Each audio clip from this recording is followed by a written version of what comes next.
মৰমৰ অষ্টমমান শ্ৰেণীৰ ছাত্ৰ ছাত্ৰী, আজি তোমালোকৰ ফাইনেল পৰীক্ষাৰ কাৰণে কেইটামান গুৰুত্বপূৰ্ণ কোৱেশ্চন মই ডিছকাছ কৰিছোঁ, যিবিলাক পৰীক্ষাত অহাৰ খুবেই চান্স আছে। তাৰ ভিতৰত এটা কোৱেশ্চন এনেকা সুধিব পৰা যায় যে প্ৰত্যক্ষ অনুপাত কাক বোলে? চাইছে নহয়, প্ৰত্যক্ষ অনুপাত। তোমালোকে তো গম পোৱা প্ৰত্যক্ষ সমানুপাত বা অনুপাত কাক বোলে? ইয়াৰ উদাহৰণ দিয়া। কোৱেশ্চনটো এনেকা হ'ব যে প্ৰত্যক্ষ অনুপাত কাক বোলে, ইয়াৰ উদাহৰণ দিয়া। এতিয়া তোমালোকে নিশ্চয় চাব পাৰিছা, তোমালোকৰ কিতাপৰ পৰা মই ফটো মাৰি লৈছোঁ। ইয়াত তোমালোকৰ পেজ নাম্বাৰ 225 চাইছা নহয়? পেজ নাম্বাৰ 225ত তোমালোকে চাবা এই পেৰাগ্ৰাফটোত কি লিখা আছে, ক'ৰ পৰা ক'লৈ পঢ়িবা। এটা চলক xৰ বৃদ্ধিয়ে আনটো চলক yৰ বৃদ্ধি বুজায়, তেনে বিচৰণক প্ৰত্যক্ষ বিচৰণ বোলে আৰু আমি কওঁ যে x আৰু y প্ৰত্যক্ষ সমানুপাতিক। এইখিনি দেখিলে তোমালোকৰ আনসাৰটো হৈ গ'ল। আকৌ এবাৰ কৈছোঁ যে প্ৰত্যক্ষ সমানুপাত কাক বোলে? তোমালোকে এইটো লিখিবা, তাতে হ'ব। এটা চলক xৰ বৃদ্ধিয়ে আনটো চলক yৰ বৃদ্ধি বুজায়, তেনে বিচৰণক প্ৰত্যক্ষ বিচৰণ বোলে আৰু আমি কওঁ যে x আৰু y প্ৰত্যক্ষ সমানুপাতিক। এতিয়া উদাহৰণ যদি দিবলৈ যোৱা হয় তেনেহ'লে তোমালোকে কি লিখিবা? তোমালোকৰ কিতাপত আছেই, তথাপি মই তোমালোকক কৈ দিছোঁ যে এখন কিতাপৰ দাম 5 টকা হ'লে 10খন কিতাপৰ দাম কিমান হ'ব? 50 টকা। এইটো হ'লে এটা তোমালোকৰ প্ৰত্যক্ষ সমানুপাতৰ উদাহৰণ। মই তোমালোকক মুখেদি কৈছোঁ, তোমালোকে লিখাবিলাক লিখি ক'বা। আকৌ এবাৰ কৈছোঁ তোমালোকক, প্ৰত্যক্ষ সমানুপাত কাক বোলে? ওপৰৰ ডেফিনিশ্যনটো লিখিলা। এটা উদাহৰণ দিয়া, তোমালোকে লিখিবা যে এটা কলমৰ দাম 5 টকা হ'লে 10টা কলমৰ দাম হ'ব 50 টকা। ই এটা প্ৰত্যক্ষ সমানুপাত বা অনুপাত, কিয়নো এটা বস্তু বাঢ়িলে আনটো বস্তু বাঢ়ে। হৈ গ'ল এইটো? ফাইন। আৰু আন এটা কুৱেশ্যন আছে তোমালোকৰ, পৰোক্ষ সমানুপাত কাক বোলে? বা ব্যস্ত সমানুপাত বুলিলে কি বুজা? ফাইন, এইটো তোমালোকৰ চাবা। তোমালোকৰ কিতাপৰ পেজ নাম্বাৰ 233 আছে ডেফিনিশ্যনটো ধুনীয়াকৈ। 233 পেজ নাম্বাৰ 233 তোমালোকে চাবা। একদম প্ৰথম পেৰাগ্ৰাফটোত কি লিখা আছে এনেকৈ লিখিবা, দুটা ৰাশিৰ এটা বাঢ়িলে আনটো সমানুপাতিকভাৱে কমে বা এটা কমিলে আনটো সমানুপাতিকভাৱে বাঢ়ে।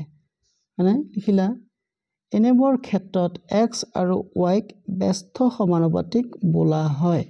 এইখিনি লিখাৰ দৰকাৰ নাই, এইখিনি লিখিলা নহয়। তোমালোকে এইটো কাম কৰিবা এনেকা সম্পূৰ্ণ কৰিবৰ কাৰণে বুজাই দিছোঁ আৰু ভালকৈ। x আৰু y ইয়াৰ পৰা আৰম্ভ কৰিবা। x আৰু y দুটা ৰাশিৰ এটা বাঢ়িলে আনটো সমানুপাতিকভাৱে কমে বা এটা কমিলে আনটো সমানুপাতিকভাৱে বাঢ়ে।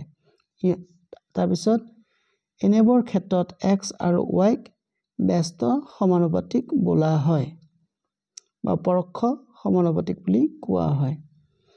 তাৰপিছত ইয়াৰ উদাহৰণটো তোমালোকে কি ল'বা, যে বহুত উদাহৰণ আছে, কিতাপতো আছে, তথাপি তোমালোকে এনেকৈ লিখিবা যে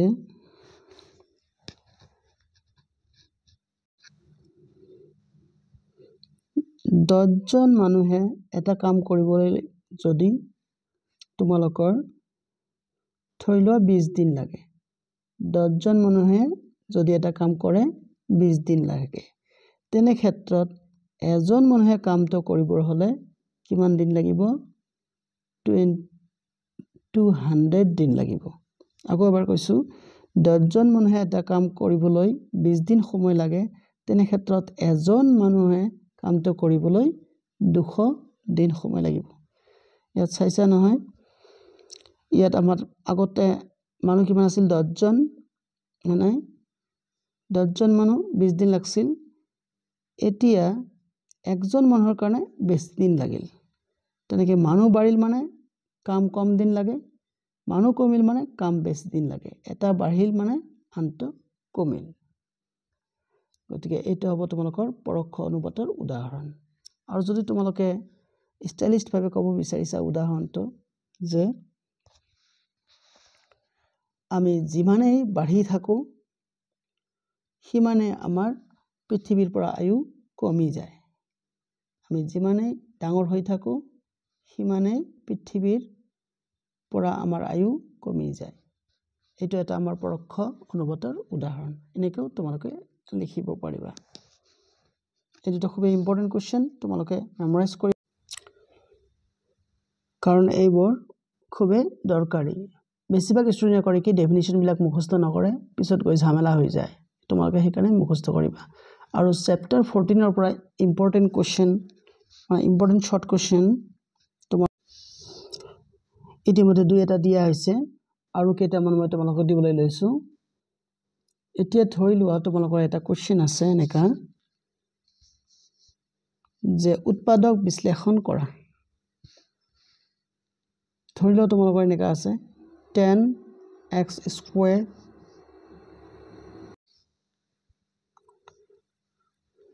ধৰি লোৱা তোমালোকৰ এনেকা এটা কোৱেশ্চন আছে যে 10x স্কয়াৰ minus 5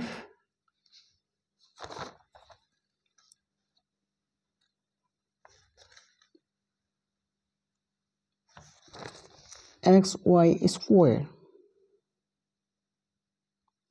এটা আছে না এটা যদি তোমালোকৰ উৎপাদক বিশ্লেষণ কৰিবলৈ দিয়া হয় ইয়াত তোমালোকে চাবা ইয়াত 10 আছে নহয় আৰু ইয়াত 5 আছে দুটা কিন্তু 5 ৰ গুণিতক সেইকাৰণে তোমালোকে 5 কমন ল'ব পাৰিবা ফাইন লগতে ইয়াত x দুটা আছে ইয়াত x এটা আছে y কিন্তু নাই সেইকাৰণে x এটা কমন ল'ব পাৰিবা তেনেহলে ইয়াত কিমান থাকিব 2 2 5 গুণ 10 x দুটাৰ পৰা এটা লৈছা আৰু এটা বাকি থাকিল ফাইন মাইনাস মাইনাস দিলা 5 টো কমন লৈছা ইতিমধ্যে x ও কমন লৈছিলা তেনে কি বাকি থাকিল y স্কয়াৰ এটা হৈ গল তোমালোকৰ আনসাৰ যদি শৰ্ট কোৱেশ্চন তোমালোকৰ উৎপাদক বিশ্লেষণ এনেকে দিয়া হয় এনেকে কৰিবা আৰু ধৰি লও তোমালোকৰ আছে x to the power 4 minus y to the power 4 এইটো যদি দিয়া থাকে এনেকে কৰিবা x স্কয়াৰ দি হোল স্কয়াৰ দিবা y স্কয়াৰ দি তাৰো হোল স্কয়াৰ দিবা